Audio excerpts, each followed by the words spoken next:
Hello everyone, welcome to Matrix Learning hub.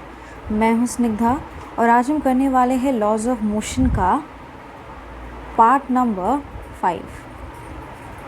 So let us now see what are the topics that we will be covering today. तो आज हम पढ़ने वाले हैं angle of friction and इसका relation क्या होता है कोफिशिएंट ऑफ फ्रिक्शन के साथ, then angle of repose and its relation with coefficient of friction, types of kinetic friction, work done in sliding a body over a horizontal surface, then the work done when we are moving a body up an inclined plane, then work done in moving a body down the inclined plane, और देखेंगे acceleration body की when it is sliding down an inclined plane, and we'll also come across some quiz questions. So let us now begin with it. Now what is this angle of friction over here? तो friction के बारे में हमने already बात कर ली थी and we'll now see what is this angle about. So यहाँ पे आप डायग्राम देख सकते हैं, there is a block, right, it must be having some mass, suppose it is m or whatever it is, now it is placed on a horizontal surface. This is the surface over here. अब this is the direction of the applied force on this body. तो obviously यहाँ पे friction के applied force के opposite लगेगा Fs max, which is a limiting friction, and this is the condition when the body after this just starts to move. Weight जो है वो balance करेगा नॉर्मल रिएक्शन को। तो एंगल ऑफ फ्रिक्शन जो होता है वो एंगल होता है जो कि resultant of limiting friction and normal. This is the limiting friction, this is the normal reaction, इन दोनों के बीच में ओके जो बनने वाला एंगल है। सो हियर जो इन देखिए सबसे पहले तो the normal reaction and the Fs max which is the limiting reaction, limiting friction over here, इन दोनों का रिजल्टेंट कुछ इस तरह से आएगा ऑब्वियसली। तो ये जो रिजल्टेंट है इन दोनों नॉर्मल रिएक्शन और लिमिटिंग फ्रिक्शन का, ये रिजल्टेंट जो एंगल बनाएगा नॉर्मल रिएक्शन के साथ, suppose this is theta, this theta is only your angle of friction. Okay, so I hope this is clear what is this angle of friction और कहाँ पे ये लेना है। ये रिजल्टेंट होगा लिमिटिंग फ्रिक्शन और जो नॉर्मल रिएक्शन का आया है, रिजल्टेंट का नॉर्मल रिएक्शन के साथ हमें ये एंगल लेना है, that is your angle of friction over here. तो क्या रिलेशन है between the angle of reaction and the coefficient of friction mu? So we'll see this. Now let us try to find the relation now. तो हम यहाँ पे एक body consider करेंगे। W हमने माना है weight of the body which is acting downward. R is obviously the normal reaction which will be opposite to the weight. F is the applied force that you can see in this direction and इसके opposite क्या लगेगा? Limiting friction. This is your limiting friction over here. OC, right? जो आपका limiting friction और normal reaction के बीच का resultant है। This is the OC is the resultant of Fx max and reaction R and theta. तो obviously आपको पता है ये वाला एंगल थीटा होगा which is the angle of friction over here. तो अगर हम यहाँ पे tan बीटा निकालते हैं, right, now this is your angle over here. So what have we taken over here? BC by OB, right? So you can see this is your, let us take this triangle out. Now this is theta, this is OB, this is C. Now if I can find the tan theta over here, tan theta यहाँ से क्या आएगा? Perpendicular. Now this is the perpendicular, right? By base, this will be the base, OB. So this is what I've written over here. BC by OB, right? Now BC is basically what? OA. Let us again get back to the figure. BC, this is BC. BC के opposite आप देख रहे हो यहाँ पे,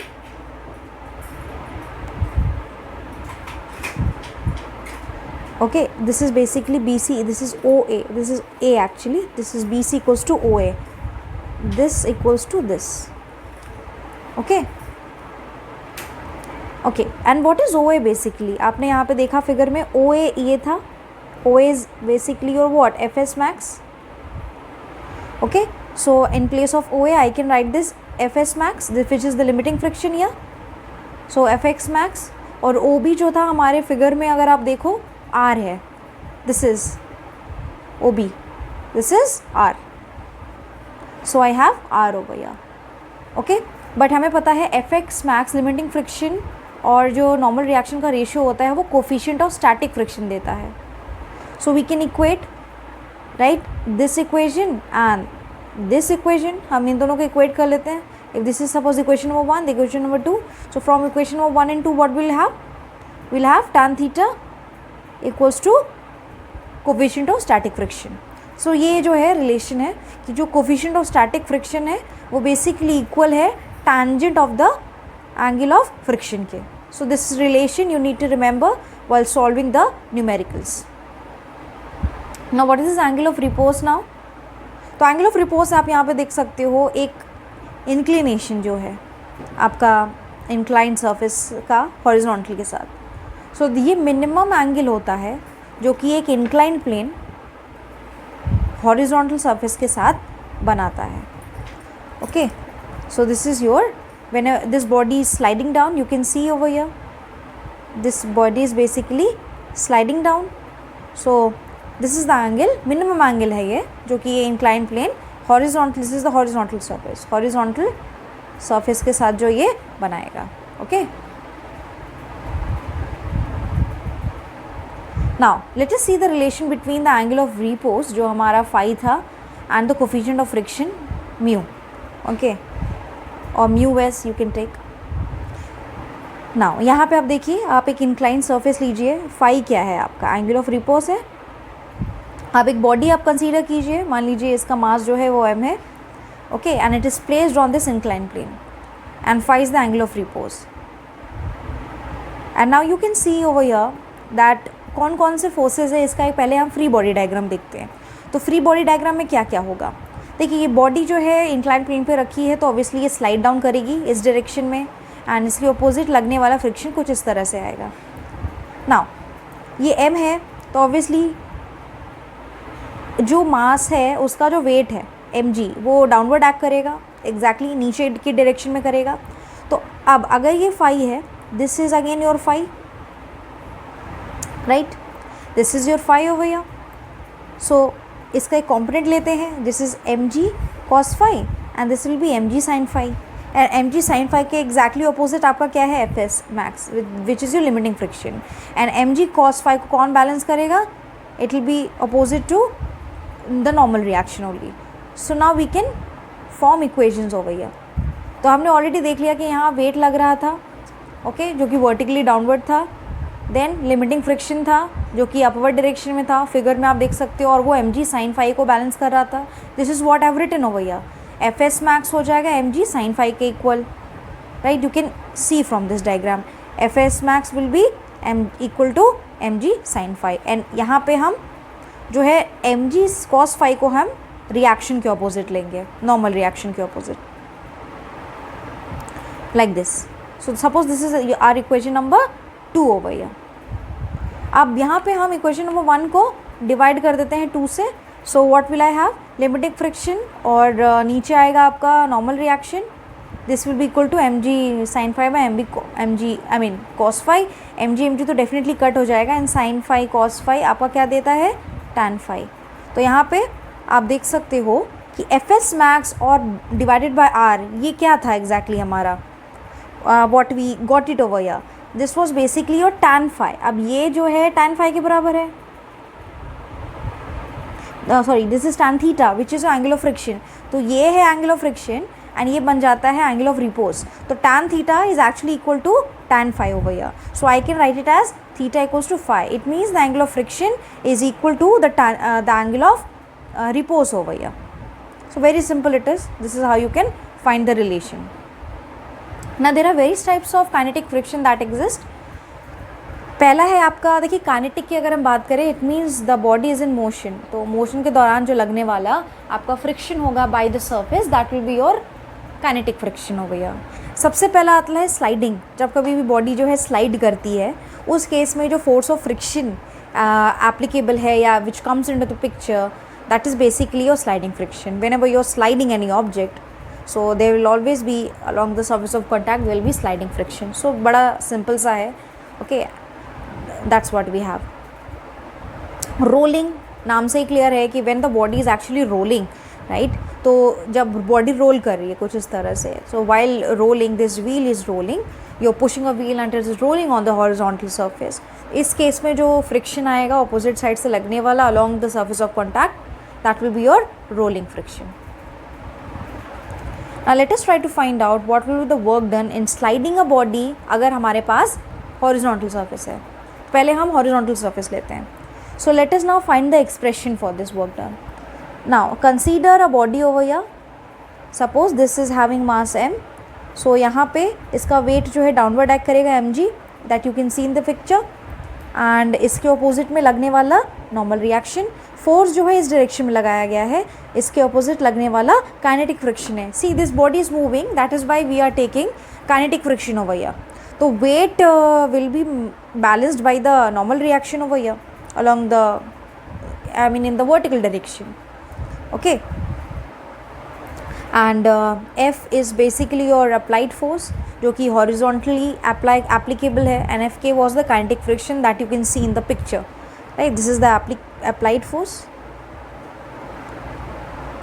the force that you have applied over here, and this is the kinetic friction basically. Okay, so these are acting along the horizontal direction over here. So what can I have? I need to find out the work done. आपको क्या work done निकालना है against होगा इसी friction के, moving the body along the distance, suppose s distance से move करना है. सो work done will be what? Friction. आप देखिए वर्क डन क्या होता है, सिंपली फोर्स और डिस्टेंस का मल्टीप्लिकेशन है यहाँ पे, and work done against friction आपको निकालना है. सो work done will be Fk into x. Okay, from using the expression for work done. अब एफ के क्या होता है? काइनेटिक फ्रिक्शन इज बेसिकली क्या होगा, फ्रिक्शन जो होगा वो आपका म्यू इंटू आर होता है, तो यहाँ पे म्यू के इंटू आर हो जाएगा. और आर किसके इक्वल था? एम जी के इक्वल था, तो आर की जगह हम एम जी लिख देंगे. So I will have work done. यहाँ पे आप फाइनली जो है ये जो वैल्यू आई है आप इसको यहाँ पे पुट कर दीजिए. So while putting it you get the expression for work done something like this. Okay, so that is what I have over here. Now let us try to find out the work done in moving a body when it is up an inclined plane. अब यहाँ पे जो है हमें जो है body को ऊपर चढ़ाना है. We are taking it in the upward direction now. Now ये फोर्स लगेगा. ओके, इसके अपोजिट क्या क्या फोर्सेस है वो हम देखते हैं. देखिए अप्लाइड फोर्स का तो डायरेक्शन ये है. अब डाउनवर्ड डायरेक्शन में mg लगेगा जो कि इसका वेट है. अब ये अगर एंगल ऑफ रिपोज है, ओके, ये एंगल ऑफ इंक्लिनेशन हम इसे कहते हैं. एंगल ऑफ रिपोज जो है वो मिनिमम होता है for sliding the body up. Angle that should incline plane should make with the horizontal. तो ये मान लीजिए थीटा जो है एंगल ऑफ इंक्लिनेशन है, and F is the force applied, M G is acting downward. अब this is again theta. Okay, now this is theta. So this will be what? mg cos theta, component of mg, and this will be balanced by r normal reaction, and this will be mg sin theta. So mg sin theta will be balancing the f. It will not balance actually because we are trying to push this mass up an inclined plane. Okay, so these are the forces. Free body diagram है ये basically. Obviously applied force के opposite क्या लगेगा? आपका kinetic friction लगेगा because the body is moving. So यहाँ पे देखिए फाइनल एक्सप्रेशन क्या आएगा, R equals to M G होगा, that we have already seen. And F लग रहा था कुछ इस डायरेक्शन में, एंड ऑपोजिट डायरेक्शन में क्या क्या था, it was M G sine theta and there was F K. Okay, so F जो है इन दोनों के सम से इक्वेट हो जाएगा from that figure. So I will have this. Okay, now what is Fk? Fk equals to uk into r, so you can put this value over here. Okay, and r क्या है? That is your mg cos theta. You can see that r is balancing this mg cos theta. Okay, so Fk we have got as uk mg cos theta, ना F K का value आप इस expression में put कर दीजिए. So final expression जो आएगा force का वो कुछ इस तरह से निकल के आएगा. अब वर्क डन हमें निकालना है in like pulling the body through the distance S. Suppose S distance से ही निकाल रहे हैं तो क्या होगा, force into the displacement. Force का है वैल्यू कुछ इस तरह से that we have got over here this expression multiplied with S, right. So work done will get over here when you're pulling the body through a distance s up an inclined plane. Now let us now move the body down an inclined plane. Okay, अब यहाँ पे body down direction में हमें पहुँचाना है. So f का direction ये होगा. Again mg will be this is angle of inclination, तो ये भी angle of inclination हो जाएगा theta. Now इसका कॉम्पोनेंट एक आएगा mg cos theta, the another will be mg sin theta. अब फोर्स का डायरेक्शन अगर ये है तो इसके अपोजिट ही काइनेटिक फ्रिक्शन एप्लीकेबल होगा that you can see here, and mg cos theta will be balanced bye r over here. Okay, अब यहाँ पे हम सिंपली इक्वेट कर देंगे, बैलेंस कर देंगे. So I will have r तो mg, क्योंकि r आपका क्या था, कुछ इस तरह से था, mg नीचे लग रहा था mg cos theta. So r is equal to mg cos theta and you had f direction, I mean the direction of f. देखिए f जो था वो कुछ इस डायरेक्शन में था. ओके, एंड f के भी इस डायरेक्शन में था, बट mg sin थीटा इस डायरेक्शन में था. You can see in the figure, see f का और mg sin थीटा का डायरेक्शन ये है, f के का डायरेक्शन ये है. सो रिजल्टेंट जो इस केस में हमारा निकल के आएगा, f का अगर हम एक्सप्रेशन निकालेंगे it will be F K minus M G sine theta. Now put the value of F K, mu K M G cos theta minus M G sine theta as F K is equal to this mu K M G cos theta. So I have the expression for F, I mean this force. And work done निकालने के लिए again suppose we multiply it, हमें इसे move करना है through a distance s. So W equals to F into S. So just multiply this expression with S. So this is the expression. So तरीका वही रहेगा, बस यहाँ पे forces के direction थोड़े बदल जाएंगे. So this is the work done in sliding the body through distance S down the inclined plane. So you can directly remember these expressions. Now let us try to find out the acceleration of a body when it is sliding down an inclined plane. अब यहाँ पे हमें acceleration की value निकालनी है suppose. Okay, तो यहाँ पे again consider a body, right. अब यहाँ पे this is angle of inclination theta, this will again be angle of inclination theta. अच्छा, mg होगा इस डायरेक्शन में, इसके दो कॉम्पोनेंट होंगे mg sine theta, mg cos theta.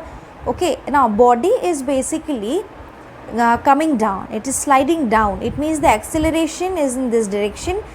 तो फोर्स का भी यही डायरेक्शन होगा, इसके अपोजिट जो है फ्रिक्शन लगेगा इस डायरेक्शन में. And M G cos theta will be balanced by the normal reaction. Okay, so I hope this diagram is clear भैया.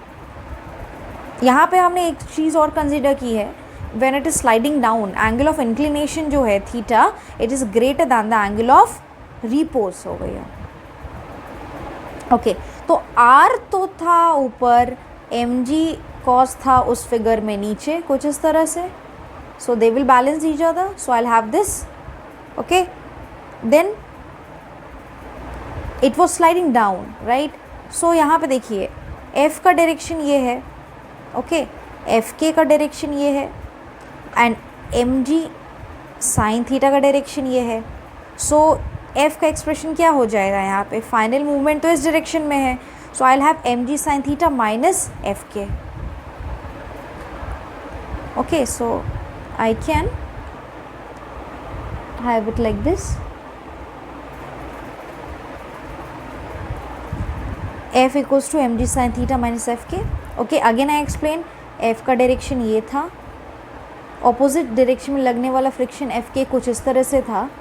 ओके, एंड इसी डायरेक्शन में आपका mg cos थीटा वाला दिस इज साइन थीटा का component इस direction में आ रहा था. सो एफ का एक्सप्रेशन क्या हो जाएगा, फाइनली मूवमेंट इसी डायरेक्शन में है. So I will have M G sine theta minus F K. So I have this, right, because this will be greater, no. Okay, because the movement is in this direction only. So F का हम रख देंगे यहाँ पे, क्योंकि acceleration हमने ये माना है उसी डायरेक्शन में आपका फोर्स लग रहा होगा. So M into A is this, F K का एक्सप्रेशन आप यहाँ पे रख दीजिए which is mu K M G cos theta, and यहाँ पे M will cancel out, so the expression for acceleration will be coming something like this. Okay, so you can remember this expression. So this is basically the acceleration produced when the body is coming down an inclined plane. Let us see some questions now. So there is a car having a mass 1000 kg and it is moving with what velocity, 10 meter per second, and इसके ऊपर एक forward force लग रहा है 1000 Newton का, obviously उसकी engine की वजह से, जो कि उसको मूव करा रहा है in the forward direction. Retarding force जो है फ्रिक्शन की वजह से लगने वाला है 500 न्यूटन। आपको बताना है फाइनल वेलोसिटी क्या होगी जब टाइम है 10 second. So you can pause the video here and try this question. Late us now I will show you the solution. देखिए मास कितना था कार का 1000 kg, initial velocity 10 metre per second, time है 10 second, final velocity आपको निकाल है। तो देखिए नेट फॉरवर्ड फोर्स क्या होगा। नेट फोर्स निकालने के लिए, क्योंकि हमने यहाँ पे दोनों फोर्सेस देखने हैं, तो forward force minus retarding force 1000 minus 500 which is your 500 Newton, ये ओवरऑल फोर्स जो है उस बॉडी में लग रहा है। तो एक्सेलरेशन का क्या हो जाएगा expression, force divided by mass, so 500 divided by its mass 1000 kg, so I have half metre per second square. This is the value of acceleration over here. Now we need to find out v, so we'll use the first equation of motion. V equals to u plus at, v is 10, acceleration is half, t is 10 seconds, so v is 15 meter. The next question what we have is there is a scooterist which is moving with a speed of 36 km per hour and उसे एक सामने बच्चा दिखता है खड़ा हुआ in the middle of the road. Now he will apply the brakes and it brings the scooter को रोकता है 5 सेकेंड में। This is the time given, okay, just to save the child. I need to calculate जो अब उसने breaks लगाए होंगे उस केस में एवरेज रिटार्डिंग फोर्स क्या रहा होगा जो कि व्हीकल में उसके उस लाइक व्हीकल पर लगा होगा वाइल अप्लाइंग द ब्रेक्स।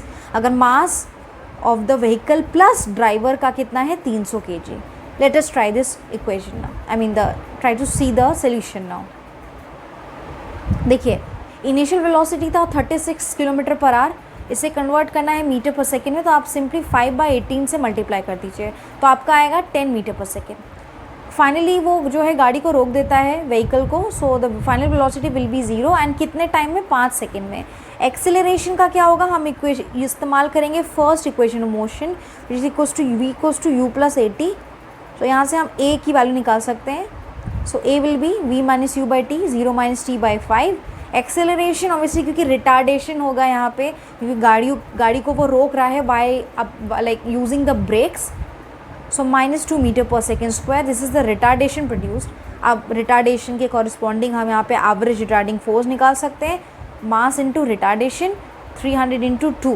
देखिए यहाँ पे अगर आप साइन लगाओगे तो फोर्स जो आएगा -600 न्यूटन का है, तो वैल्यू है 600 न्यूटन बट नेगेटिव साइन आपका सिंपली रिटार्डिंग फोर्स दिखाता है। So this is how we find the average retarding force over here. Now there are two forces 5√2 Newton and 6√2 Newton that are acting on a body and it is having a mass of 1000 kg। And ये जो दोनों forces लग रहे हैं उस body में, उन दोनों फोर्सेस के बीच का एंगल है 60 डिग्री। हमें निकालना है acceleration, distance covered and the velocity of the mass after time t equals to 10 seconds। Let us try this question now. देखिए हमें यहाँ पे फोर्स का एक रिजल्टेंट निकालना होगा, तो when we know that there are two forces acting, एक था आपका F1 दूसरा था F2, इनके बीच में एंगल था 60 डिग्री का, तो we'll use the resultant formula. जो नेट फोर्स लगेगा this will be the resultant F1 square plus F2 square plus 2F1 F2 cos theta. Just put the value of the F1 here, F2 here, cos 60 degree over here, so you will get the value of the force, the net force as √182 and on finding the root you will get it as 13.49 Newton। ना acceleration क्या हो जाएगा, force by mass, so force को हमने divide कर दिया मास से, हमारे पास कुछ इस तरह से वैल्यू आएगी। I need to find out the velocity. Acceleration आ गया जो कि पहली चीज़ थी हमें निकालनी थी F/m से। अब वेलोसिटी निकालना है तो हम फर्स्ट इक्वेशन ऑफ मोशन इस्तेमाल करेंगे, देखिए इनिशियल क्या था, यहाँ पे 0 था, acceleration we have got, time था 10 second, so we get it as 0.1349 metre per second. आप s निकालना है तो हम कौन सा एक्सप्रेशन इस्तेमाल करेंगे, second equation of motion, s equals to ut plus half A T square. Simply put the value of u half, okay, a this is a, this is t का स्क्वायर है यहाँ पे, so you will get it as 0.6745 meter. Okay, so this is the value of A, V and S. Now there is a body, the next question what we have, एक body है जिसका मास m है and वो x axis के along move कर रहा है इस तरह से कि जो x का एक्सप्रेशन है, this is the expression for x, ये वेरी कर रहा है, ए बी सी यहाँ पे कॉन्स्टेंट्स हैं। You need to find out what will the force acting on this particle, हमें फोर्स निकालना है। देखिए फोर्स के लिए मास इनटू एक्सेलरेशन चाहिए, मास हम यहाँ पे m ही मान लेते हैं, ऑब्वियसली ये दिया है क्वेश्चन में। अब एक्सेलरेशन निकालना है, एक्सेलरेशन कैसे निकालेंगे, x से यहाँ पे हमें डिफ्रेंशिएशन करना पड़ेगा। लेट अस सी, देखो पोजीशन कोऑर्डिनेट तो हमें दिया गया है ऑलरेडी क्वेश्चन का, वेलोसिटी क्या होता है dx/dt, तो इसे हम पहले एक बार डिफ्रेंशिएट करेंगे। तो यहाँ पे जैसे अगर डिफ्रेंशिएट करना है x to the power n को, तो आप क्या लगाओगे, differentiation of this d/dx of, अगर हमें x to the power n का करना पड़ता है, so I have n x to the power of n-1, इसी को हम यहाँ पे लगाएंगे। और कांस्टेंट अगर है तो वो बाहर निकल आएगा, अगर यहाँ a होता तो a जो है बाहर निकला जाता, अंदर वाला जो है डिफ्रेंशिएट हो जाता। सो पहली बार डिफ्रेंशिएट करेंगे, so I have 4at² t to the power, देखिए यहाँ पे एक्सप्रेशन मैं डिफ्रेंशिएट करके बता देती हूँ, a t to the power of 4 minus b t³ minus C T. a जो है इसका डिफ्रेंशिएशन करते हैं with respect to t, because I have dx/dt, a बाहर आ जाएगा। अब यहाँ पे t to the power of 4, तो 4 t to the power 3 minus 1 minus b बाहर निकल आएगा, 3 t to the power of 3 minus 1 minus c, यहाँ पे t की पावर 1 है तो 1 t to the power of 1 minus 1। So I have this 4at² minus 3bt², okay, and this is basically plus c, यहाँ पे प्लस होगा, sign का थोड़ा गड़बड़ हो गया है, so I again write it as plus c। So this is the expression that you will get. अब यहाँ पे वेलोसिटी है बट हमें एक्सेलरेशन चाहिए, तो हम इस वेलोसिटी को एक बार और डिफ्रेंशिएट करेंगे, क्योंकि एक्सेलरेशन क्या होता है dv/dt, तो जो v का एक्सप्रेशन आया है उसे आपको एक बार और with respect to time differentiate करना पड़ेगा। So you again differentiate it and you will get it like this. Force निकालना है, force will be mass into acceleration, so m into a, this is the expression for a, you can put it here. So ये आपका आएगा the value, I mean the expression for